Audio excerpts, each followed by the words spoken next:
اعوذ باللہ من الشیطان الرجیم بسم اللہ الرحمن الرحیم یا ایہا الذین آمنوا لا ترفعوا اصواتکم فوق صوت النبی ولا تجہروا لہ بالقول کجہر بعضکم لبعض ان تحبط اعمالکم وانتم لا تشعرون۔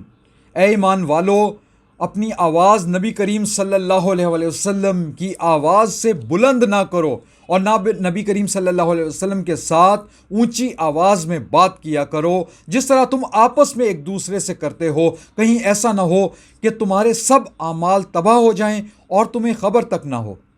پھر اللہ پاک نے ارشاد فرمایا کہ ان الذین ینادونک من وراء الحجرات اکثرهم لا یعقلون۔ اے نبی کریم صلی اللہ علیہ وسلم، جو لوگ آپ صلی اللہ علیہ وسلم کو حجروں کے باہر سے پکارتے ہیں ان میں سے اکثر بے عقل ہیں۔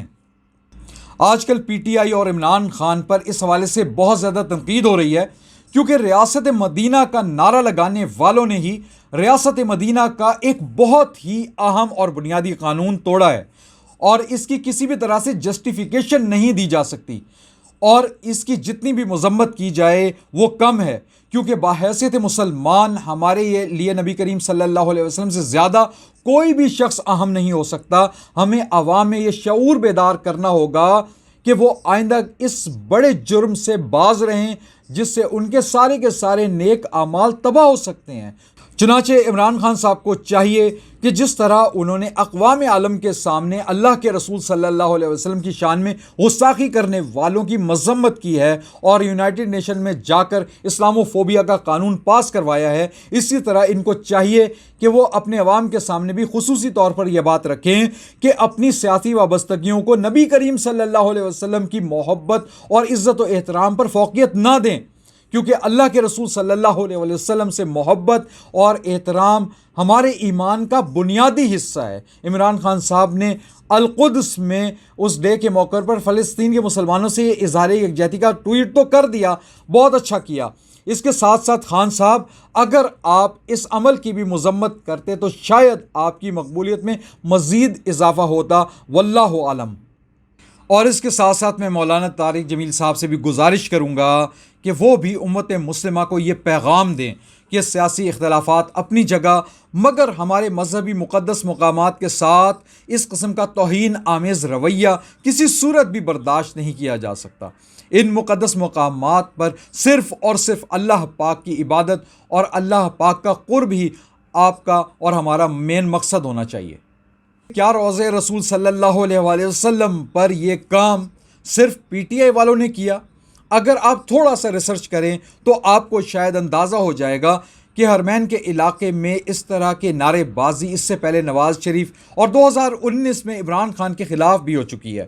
ان سب سے بڑھ کر یہ قابل مذمت فعل روضہ رسول صلی اللہ علیہ وسلم پر ایک مذہبی جماعت TLP نے بھی کیا ہے، حالانکہ یہ وہ جماعت ہے جو عشق رسول صلی اللہ علیہ وسلم کے دعوے دار بنے پھرتے ہیں، جبکہ دوسری طرف یہ لوگ قرآن و حدیث کے خلاف ورزی کرتے ہوئے نظر آتے ہیں۔ یہ وہ جماعت ہے جس فرقے سے تعلق رکھنے والے لوگ اپنے فرقہ وارانہ تعصب کی بنا پر روضہ رسول صلی اللہ علیہ وسلم پر کھڑے ہو کر اونچی آوازوں میں لبیک لبیک کے نعرے لگاتے ہوئے نظر آتے ہیں۔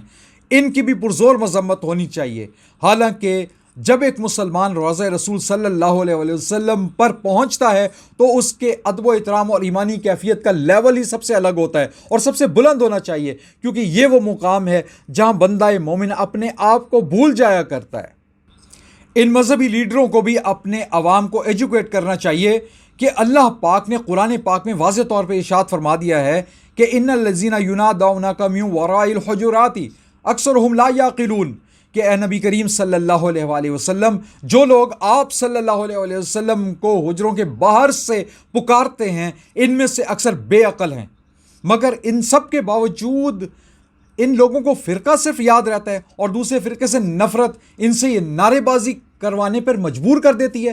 یہ لوگ اونچے اونچے لبیک کے نعرے لگا کر اللہ اور اس کے رسول صلی اللہ علیہ وسلم پر کیا ثابت کرنا چاہتے ہیں؟ کیا آپ لوگ یہ ثابت کرنا چاہتے ہیں کہ اللہ اور اس کے رسول صلی اللہ علیہ وسلم کے واضح فرمان کے مقابلے میں آپ لوگ کوئی زیادہ عقل مند لوگ پیدا ہو گئے ہیں؟ استغفر اللہ۔ بخاری شریف کی ایک واضح حدیث ہے جس کا مفہوم ہے کہ ایک صحابی رضی اللہ تعالیٰ عنہ فرماتے ہیں کہ میں مسجد نبی صلی اللہ علیہ وسلم میں کھڑا تھا کسی نے میری طرف کنکری پھینکی، میں نے جو نظر اٹھائی تو دیکھا کہ عمر بن خطاب رضی اللہ تعالیٰ عنہ سامنے ہیں۔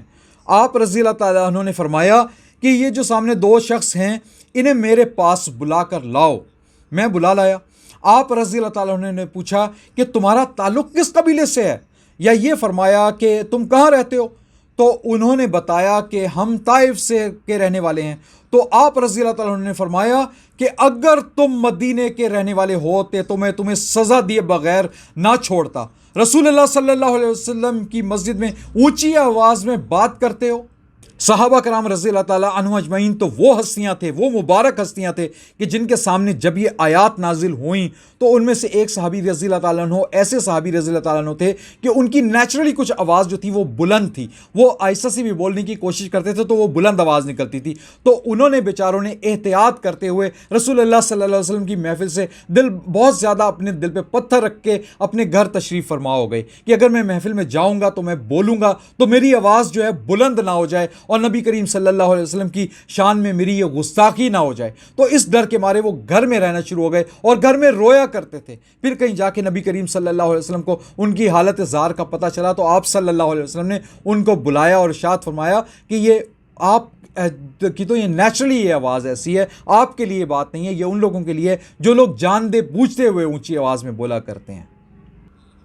آج ان لوگوں کو یہ پتہ ہونا چاہیے کہ جس عظیم ترین ہستی کا یہ روضہ مبارک ہے وہاں پر تو ہمیں آپس کی گفتگو کرتے وقت بھی احتیاط لازم ہے۔ پھر تم لوگ نعرے لگا کر کس کو سنانے کی کوشش کرتے ہو؟ استغفر اللہ۔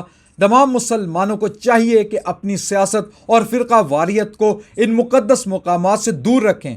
اللہ پاک ہمیں حق بات سمجھنے اور اس پر عمل کرنے کی توفیق عطا فرمائے۔ اگر جذبات میں آ کر مجھ سے کوئی غلط بات نکل گئی ہو تو اللہ پاک مجھے معاف فرمائے۔ آمین ثم آمین۔ وما علینا الا البلاغ المبین۔